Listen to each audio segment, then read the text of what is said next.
Seguimos en Sin Distancias, ahora con el tiempo que dedicamos los jueves en la UNED a la psicología y que nos lleva a ocuparnos hoy de la salud mental en niños y adolescentes y de, en concreto, una iniciativa que está llevando a cabo un grupo de psiquiatras y psicólogos en una clínica madrileña. Se trata de una innovadora experiencia que nos va a presentar hoy Paloma Chorot, profesora de psicopatología de la UNED, psicóloga clínica y coordinadora del máster en psicopatología y salud que imparte esta universidad.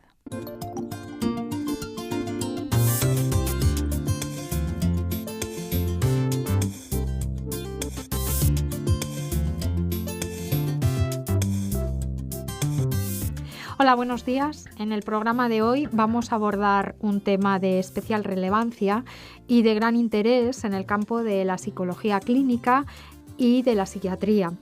En concreto, vamos a dedicar el espacio de hoy a la nueva unidad de trastornos mentales en la infancia, adolescencia y adulto joven de la Clínica de la Luz de Madrid.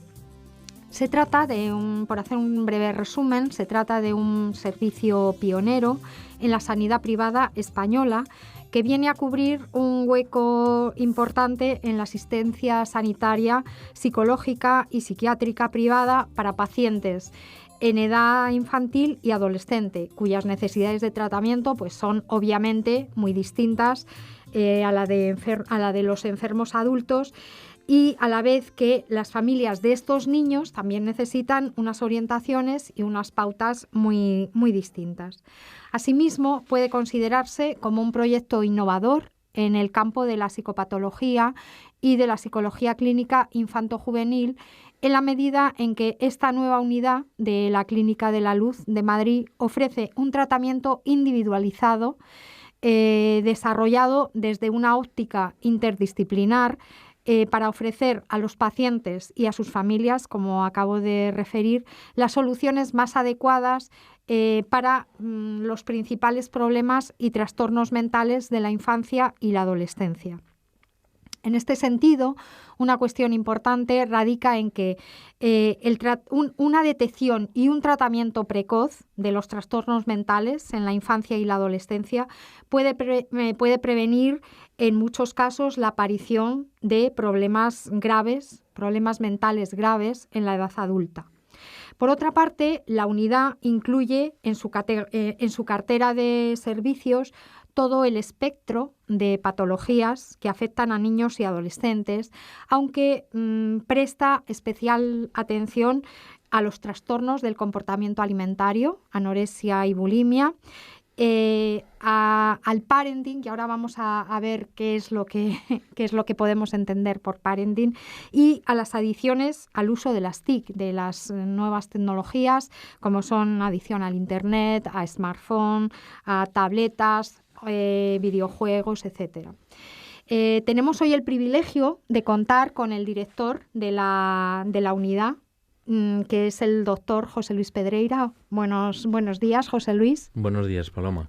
El doctor Pedreira es un colaborador asiduo nuestro de la UNED y de los programas de radio que hacemos a través de la UNED.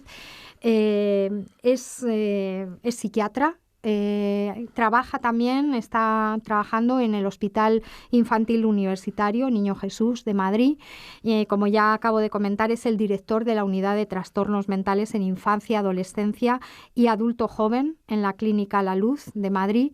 Es profesor de la UNED, es profesor del máster de Psicopatología y Salud de la UNED y profesor del grado en Educación Social. Gracias al profesor Pedreira, y se lo quiero agradecer ahora públicamente en este espacio, el máster de Psicopatología y Salud ha podido firmar un convenio de colaboración con esta unidad que acabamos de comentar de la Clínica La Luz, para que los alumnos del máster puedan realizar allí prácticas con los pacientes, con los niños y adolescentes que están ingresados y que están acudiendo a esa unidad. Por lo tanto, quiero darte las gracias por todo tu apoyo, José Luis, y empezamos, si te parece, con una primera pregunta que a mí, pues la verdad es que como arranque del programa me parece crucial, y es que ¿cómo ha surgido este proyecto? en qué os basasteis para ponerlo en marcha y realmente en qué pensasteis para planificar esta unidad. Bueno, en primer lugar, muchas gracias por la presentación y por la invitación y la posibilidad de poder expresar cómo surgen las ideas, ¿no?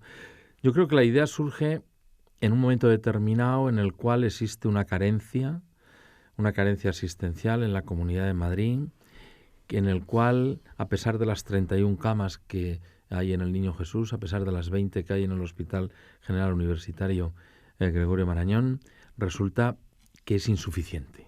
Hay una gran demanda, la situación está cada vez más difícil para poder ejercitar la asistencia y para poder ejercitar la atención más adecuada, y en este contexto IDC, la antigua Capio, nos plantea que si tenemos posibilidad de plantear una unidad de gestión clínica. Yo me reúno con una serie de ex-residentes míos y que trabajábamos muy sintónicamente con todos estos aspectos y decidimos plantear una unidad de gestión en base a calidad asistencial. Es decir, en base a gestión por procesos, en base a resultados evaluables y que abarcara a infancia, adolescentes y adultos jóvenes. Que además fuera una situación integrada, de tal suerte que no fuera solamente la consulta externa que tenía todos los sitios, eso ya lo dábamos por sabido, sino que hubiera una unidad de hospitalización, nos ofertaron 10 camas y dijimos que sí, y un dispositivo intermedio, es decir, un hospital de día. Frente a esta situación, lo que decidimos fue incrementar, dar una oferta mayor. Y la oferta mayor es hospitalización domiciliaria. Y ya hemos tenido un par de casos de hospitalización domiciliaria. ¿Por qué? Porque pensamos que en determinadas circunstancias la hospitalización total, algunas familias no pueden llevar a los chavales o no pueden hacerlo, y entonces tiene que ser por nuestra parte hacer la hospitalización domiciliaria. Esto en cuanto a la parte más clínico-asistencial de hospitalización. Pero en la parte externa empezamos a trabajar y nos dimos cuenta rápidamente que tampoco podíamos estar haciendo la asistencia uno por uno, que se hacía habitualmente en las consultas privadas, sino que nuestro concepto de trabajo en equipo obligaba a abordar grupos homogéneos de situaciones y además no solamente desde la perspectiva terapéutica, sino empezar a tener una dimensión preventiva y de promoción de salud de primera magnitud.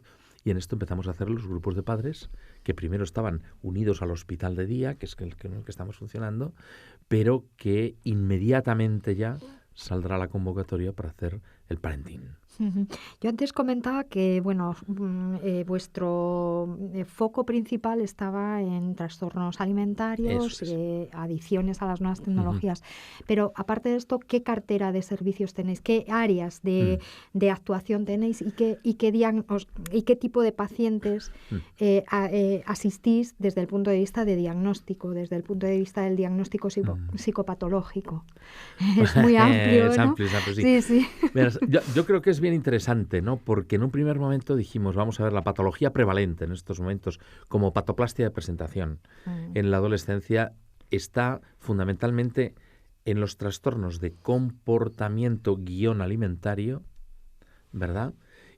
Tanto la anorexia como la bulimia, donde hay una carencia importante de camas y de programas de atención continuada, y está emergiendo los trastornos de comportamiento derivados del uso de las TIC, de las tecnologías de la información y la comunicación.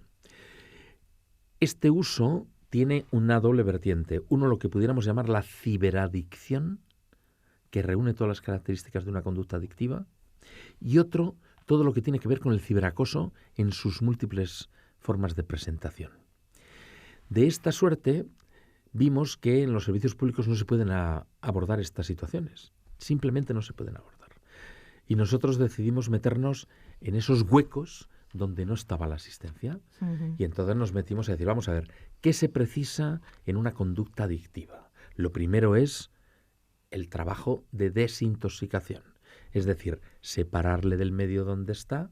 Lo tenemos porque tenemos la unidad de hospitalización, y empezar después lo que sería la deshabituación, es decir, empezar a ofertar otros mecanismos de relación que tengan que ver con un nivel mayor de interacción, con un nivel mayor de diversión, con un tiempo con una utilización del ocio y del tiempo libre que sea más diversificada y que no se esté exclusivamente especializando en un tóxico sin sustancias, pero que es tan tóxico como en la utilización pues, de la cocaína, de la heroína, lo que sea. Porque además estábamos viendo que la forma prioritaria de presentación de estas son los trastornos de comportamiento. Y dentro de los trastornos de comportamiento, bueno, lo hemos hablado muchísimo con el profesor Javier Urra, ¿verdad? Gran amigo y también del máster y de un montón de situaciones, ¿verdad? Pues cómo estaba incrementándose la prevalencia de la violencia familiar de tipo ascendente, es decir, esa violencia que va de los hijos hacia los padres y que los padres además no saben cómo manejarla. Es una situación tremendamente complicada y compleja y entonces uno de los elementos que se desencadena o que desencadena este tipo de violencia tiene que ver con el uso de las TIC y el desfase o disarmonía que existe entre lo que pueden hacer los padres y lo que pueden hacer y lo que hacen los hijos. En cuanto a la cartera de servicios, estamos trabajando fundamentalmente a varios niveles. Un nivel, estamos con primeros brotes psicóticos. Complicado. Complicado porque es un elemento que precisa un trabajo muy precoz y al mismo tiempo muy continuado. Y en esto tenemos la extraordinaria suerte que un miembro de nuestro equipo, cuando yo que soy tutor de MIR, le mandé con Patrick McGorry a Melbourne y entonces estamos intentando establecer ese programa de avance que tiene que ver con el trabajo en los primeros síntomas iniciales.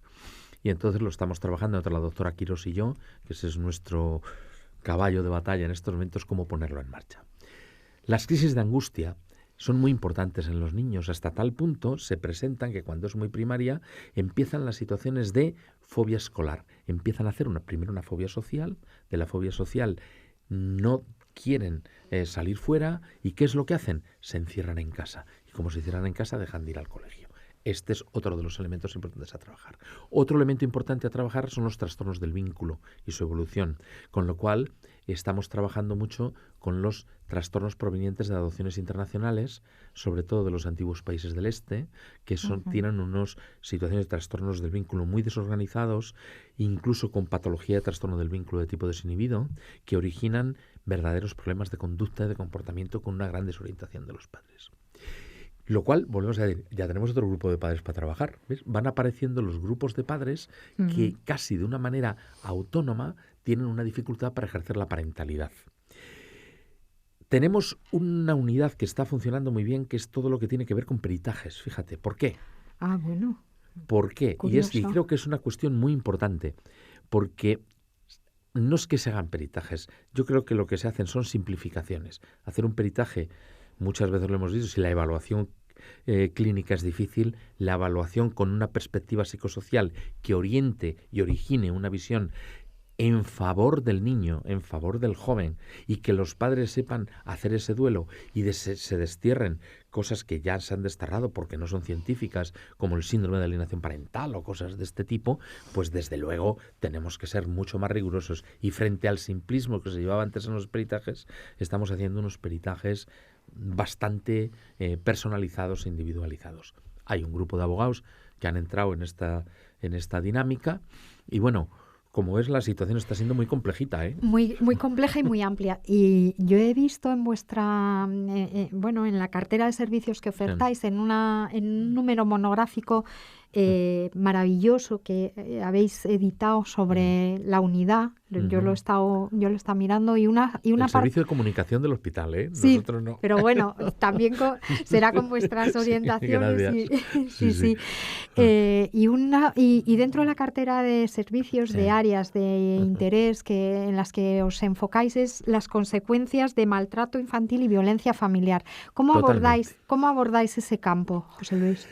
Verás, ese es un campo que tampoco estaba teniendo un abordaje, creemos, desde los servicios públicos de una manera específica. ¿Por qué?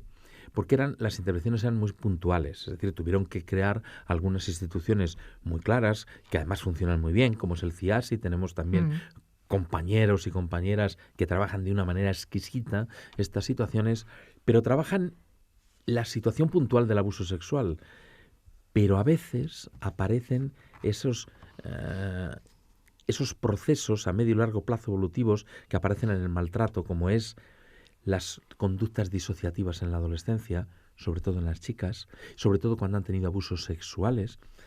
Por cierto, no tengas miedo, la película de Moncho Armendáriz explica de una manera perfecta lo que es la conducta disociativa cuando llega a la adolescencia y ha tenido los abusos cuando es pequeño, y hay 3 episodios de conductas disociativas magistralmente captadas y expresadas en la película No tengas miedo.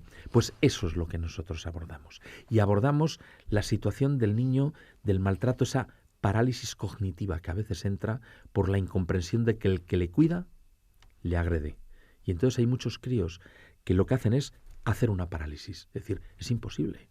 Entonces, ¿qué es lo que hacen? No continúan analizando, se quedan como negando la situación, pero esa negación es tan potente que también les dificulta poder seguir aprendiendo, porque aparece un trastorno que es el síndrome de estrés postraumático en la infancia, pero como lo hace Eleanor Terr, ¿no? Y entonces te dice, el agudo, bueno, pues el agudo ya lo sabemos. El crónico, más o menos. Pero hay un tercer grupo, que es el que es muy claro en la violencia familiar y que es muy claro también en el bullying, en las situaciones de acoso y en el ciberacoso, que es el tipo 3. El tipo 3 de Eleanor Terr lo que nos dice es que es un acoso crónico con fases de reagudización. Y en esas fases de reagudización lo que puede haber es una situación de perplejidad, y es cuando acontecen las conductas suicidas. Y ahí es donde nosotros hemos dicho, nos vamos al tipo 3. Al tipo 3, directamente.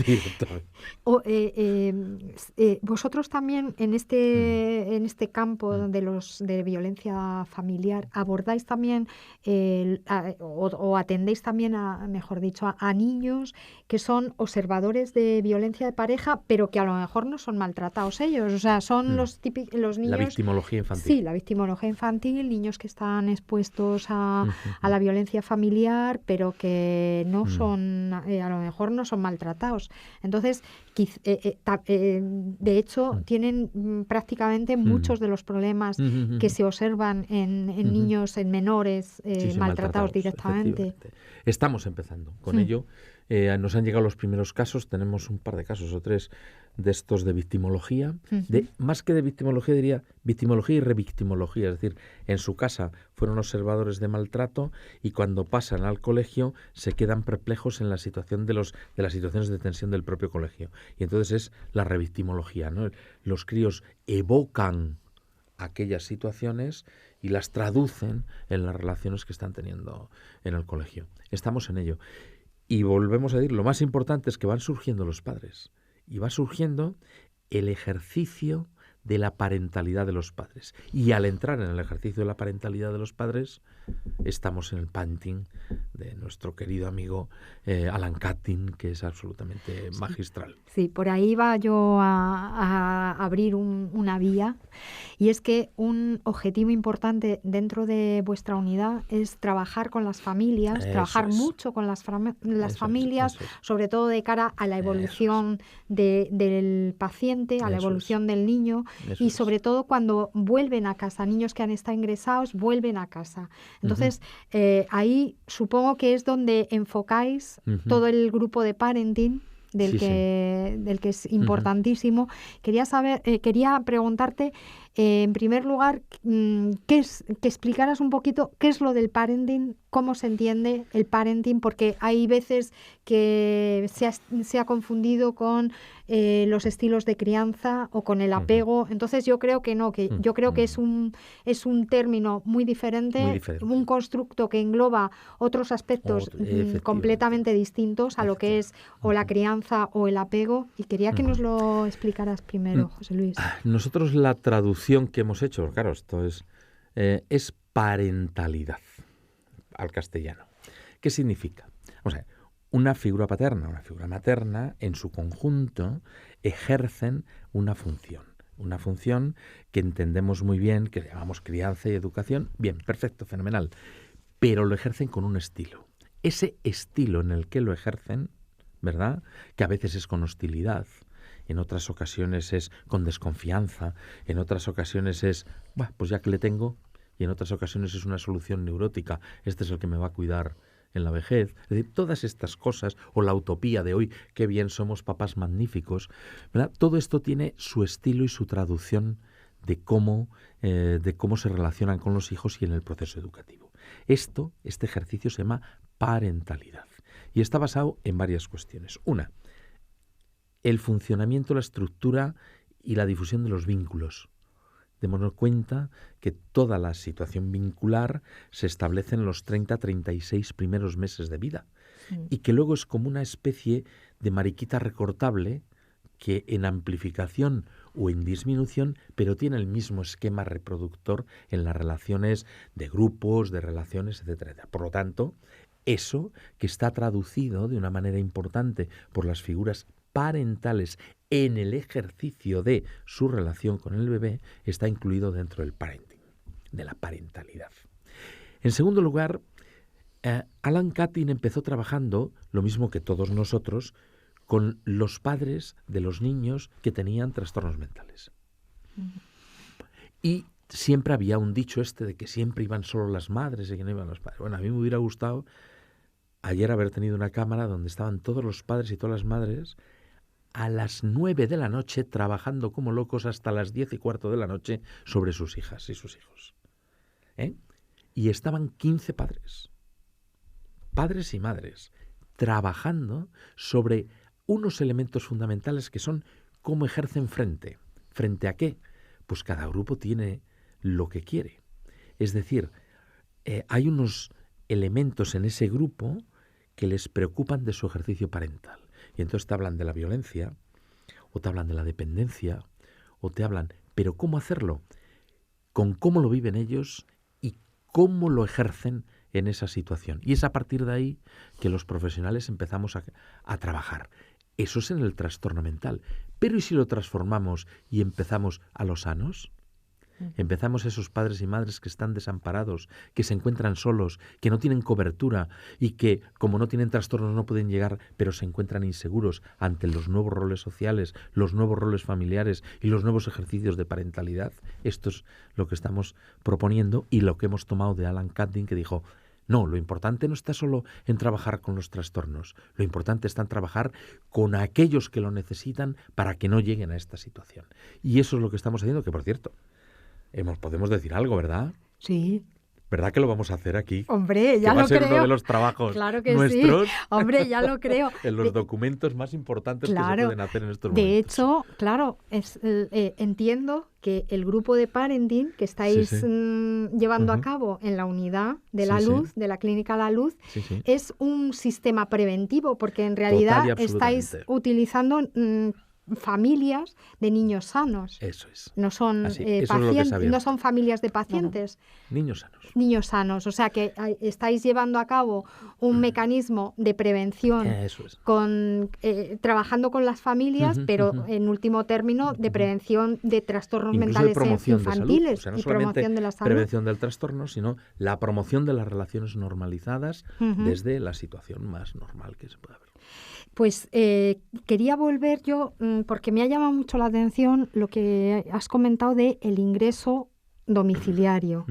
Entiendo que un aspecto importantísimo que hay que destacar de la unidad es que se trata del primer servicio de ingreso hospitalario privado, pero el ingreso domiciliario me ha llamado mucho la atención. ¿Cómo lleváis a cabo este sistema de ingreso domiciliario? Porque el ingreso hospitalario, bueno, sí, es importante, ya sabemos más o menos cómo funciona, pero esto es una función completamente nueva. Totalmente. Por eso yo decía en la introducción que la unidad de la Clínica La Luz, esta unidad que diriges, es un proyecto completamente innovador, porque estáis, estáis llevando a cabo, estáis insertando funciones que hasta ahora no se habían llevado a cabo en hospitales públicos y en hospitales privados, pues tampoco. Por eso te digo, pues, ¿cómo lleváis a cabo este tema? Verás, esto además es una experiencia que hemos vivido fuera de España algunos de los miembros del equipo. Es decir, el doctor González Navajes lo ha vivido en Nueva York, comentaba la doctora Quirós, lo ha vivido en Melbourne, y yo lo viví en San Diego. Hemos hecho un mix y lo hemos españolizado. ¿Qué es lo que hacemos? Hay algunos casos en que es muy difícil hacer la hospitalización en unidades específicas, bien sea por la propia dinámica familiar, bien sea por el índole de los trastornos o bien sea por las dificultades que existen para concebir la atención. Entonces, ¿qué es lo que hacemos? Pues primero la evaluación la hacemos con la familia en nuestra consulta, pero la evaluación de contexto y de funcional nos vamos a su casa. Entonces tenemos 2 entrevistas pactadas. ¿Te acordarás aquellas cosas que hacían Esther Vick de ir a hacer observaciones familiares? Pues en vez de ser observaciones familiares, es hacer la evaluación pactada de ellos con una hora concreta y tal. Y entonces hacemos la evaluación y hacemos el ingreso. Y el ingreso tiene 2 visitas diarias, mañana y tarde. Por la mañana va el doctor González Navajas con una de las compañeras psicólogas, con Marta Carrascosa, y por la tarde, al caer de la tarde, suelo ir yo con otra de las compañeras psicólogas, de tal suerte que se hace una cobertura continua, permanente, en el propio domicilio, trabajando qué es lo que ocurre y cómo están por la mañana y qué ha acontecido durante todo el día y cuáles han sido las dificultades surgidas durante la tarde. Y de esta suerte, además, seguimos al día los tratamientos medicamentosos, seguimos al día los efectos secundarios y, lo que es más importante, estamos convencidos, este equipo de medio chinaos que estamos haciendo una situación que no hace falta subir a grandes dosis los antipsicóticos. Lo que hace falta es darles en la dosis precisa y hacer el seguimiento de manera cercana. Bueno, lo estamos consiguiendo. Si yo dijera que con 1 o 2 miligramos al día de risperidona estamos conteniendo primeros brotes, que estamos teniendo 20, si cuando no pueden, ¿qué es lo que hacemos? Rápidamente, nada de cambiar a otro, nos vamos directamente a la clozapina, pero a 25 miligramos cada 12 horas, que eso es como dar para la muela izquierda, decían antiguamente. Pues aún así conseguimos esa situación de activación que es lo suficientemente importante, pero trabajando mañana y tarde, ¿eh? Mañana y tarde. Me parece un proyecto muy bonito, un proyecto muy interesante. Yo solamente en 2 minutos quería preguntarte cuál es la proyección de la unidad de cara al futuro, porque según veníamos aquí al estudio de grabación, tú me habías comentado aspectos que tenéis ahora en cartera para ponerlo en marcha, y quería cerrar el programa con esta cuestión. Yo creo que en cartera hay una cuestión que es innegable, ¿no? O sea, tendremos una vocación docente y tenemos una vocación de investigación. Provenimos de servicios donde se hace docencia y donde se investiga y, por lo tanto, donde podemos abrir esa situación.